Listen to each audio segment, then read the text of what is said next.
నాకున్న నా చిన్ని నాయన్న నా పెళ్లి దానమా నా రత్నముల కొండ. ఇదే గురుబోధ అంటే. ఇదే గురుబోధ అంటే ఏమి బోధ? ఏ ముక్కలు నీది చెవులు నేను మిడిస్తున్నా నీవు ఆ ముక్కల మూడింటిని ఏమాత్రము మరువబోకు అంటే ఏ ముక్కలు ఇమిడించినారు అన్నది గురువులందరికీ కూడా చెప్పే ఉన్నారు. ఏమి అంటే అతి రహస్యం పట్టవలు. అయితే అతి రహస్యమైంది పట్టవలు ఏమంటే ఇట్లా పట్టుకుంటే ఇట్లా అంటే ఏమి లేదా? ఉన్నది, అదిగో ఉన్నది, అదిగో అంటే ఏం చూస్తారు? నా చేయి చూస్తారా అంటే సూచన చేసే గురువు మంచి గురువు అయ్యి అచల గురువు ఆ విధముగా మనకి చెప్తారన్నమాట.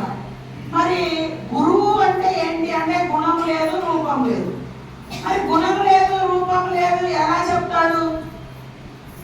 గుణం లేదు రూపం లేదు ఎట్లా చెప్తాడు అంటే సనాతన ధర్మం దక్షిణామూర్తి నుంచి అంటే మౌన సౌజ్ఞ. అప్పటి నుంచి కూడా మౌన సౌజ్ఞ అనే పద్ధతిలోనే ఇప్పటి వరకు కూడా అది మనకి వెలికి తీసింది ఎవరు అంటే శివరామ దీక్షితులు గారు. ఏమని నరసింహ దాస్ గారు ఏమన్నారు? భద్రాద్రి శతకంలో ఏమంటారు? నేను లేకపోతే నేను మాట్లాడునా,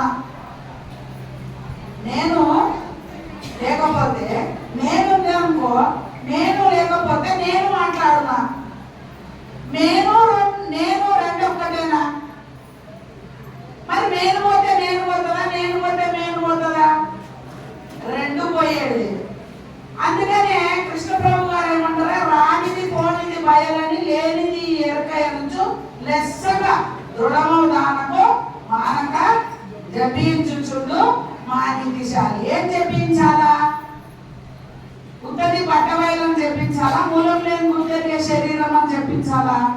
లేదా కళలో వచ్చిన శరీరాలు ఎలాగనో అలాగనే జపించాలా?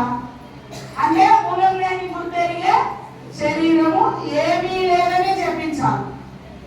ఎందుకంటే ఉన్నదానికి ఉన్నది. అది నువ్వు అన్నా ఉంటది, నువ్వు అనుకున్నా ఉంటది, నువ్వు వచ్చినా ఉంటది, నువ్వు రాకపోయినా ఉంటది, నువ్వు పొరుడు దండలు పెట్టినా ఉండదు, నువ్వు పెట్టకపోయినా ఉంటది, నువ్వు ఆరాధించినా ఉంటది, నువ్వు ఏమన్నా ఉంటది, నువ్వు ఏమనకపోయినా కూడా ఉన్నది ఉంటనే అది అలాగే ఉంటది. అది అనరాని వినరాని కనరానిది. మరి దేనికి తిప్పలు? మూలం లేని దానికి తిప్పలు. మూలం లేనిది ఏంటి? లేనెరుక. లేనెరుక అంటే ఏంటిది? నేను పడుకున్నాను అంటున్నావు. నువ్వు పడుకుంటే వెళ్ళి పడుకుంటే నీకు నిద్ర వచ్చినా ఏది పడుకుంటుంది? ఏది వేస్తుంది? నాకు ఆకలి అవుతుంది అంటున్నావు. నీకు ఆకలి అవుతుందా? దానికి ఆకలి అవుతుందా? ఎరుకకు ఆకలి అవుతుంది, ఎరుకే పడుకుంటుంది, ఎరుకే లేస్తుంది, ఎరుకే తింటది, ఎరుకే అంటది, ఎరుకే అన్ని చేతలు చేస్తుంది. ఎన్ని విచిత్రాలు ఎరుక చేతలు వింటే ఉన్నది లేదు, లేనన్నది కలదని ఎన్నో విచిత్రాలు. ఎరుకనే ఎరుక ఊహింపుచుండు, ఎరుకనే ఎరుక మోహించుచుండు.